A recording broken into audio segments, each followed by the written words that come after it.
Verlander, Miguel Cabrera, Albert Pujols among the current players who we would all consider locks for Cooperstown. Will Leitch of MLB.com has identified some more than just the obvious. And as we say good morning to Will, he's written on MLB.com on the behalf of every team and who is the most likely Hall of Famer on that current roster. And there's no automatic answers for most of these teams. We know about Pujols and Verlander and guys like that, Will, but let's talk about some of the teams for whom there aren't easy answers. And let's start with the AL champion Tampa Bay Rays. If there's one guy who's going to the Hall of Fame from that current roster, who is it?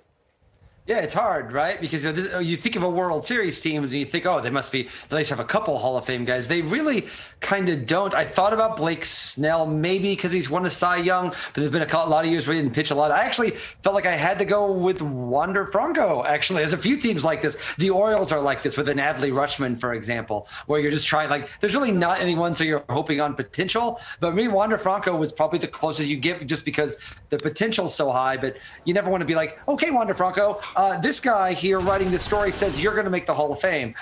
Good luck. Good luck with that. I'm sure that will work out very well. I get where you're going here. I get where you're going because, you know, for a lot of the guys on that roster, they're already halfway through their major league career, and you kind of throw a dart on a guy that apparently is the greatest prospect we've seen in the last X number of years. So why not? I mean, the interesting thing for me, Will, there's almost like a dividing line or a cutoff line because the game has changed so much in the last 5 years.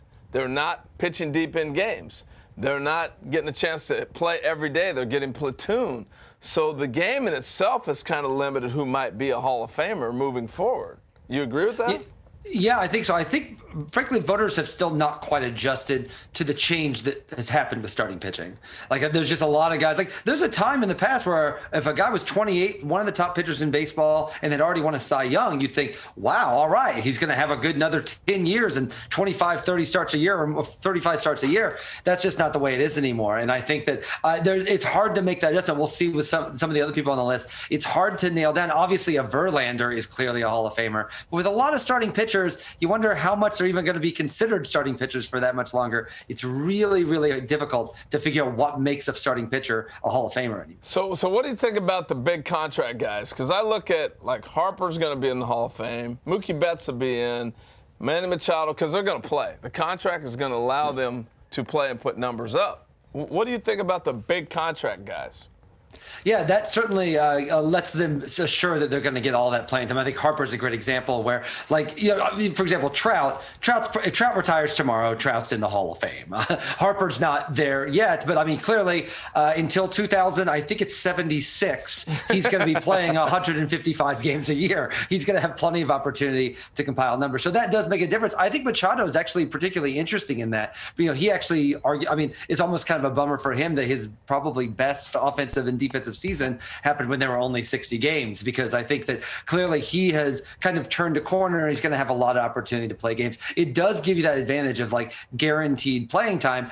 I mean, you can look at someone in the past on that, look at someone like Pujols. You can argue that he was probably in after he already left St. Louis, but certainly being able to add to those numbers over the last 4 or 5 years, if just because he's being paid so much money, they're not going to bench him, I think has really has helped him get into that inner tier in a way that has added to the back half of his career. Now, an interesting person like that is someone else that's on the list, which is Buster Posey. Actually, you know, I picked him as the Giants guy. It's interesting because, like, now there's kind of this consensus, and there's some stat head arguments about it, that Yadier Molina, for example, is a Hall of Famer, or at least almost certainly a Hall of Famer.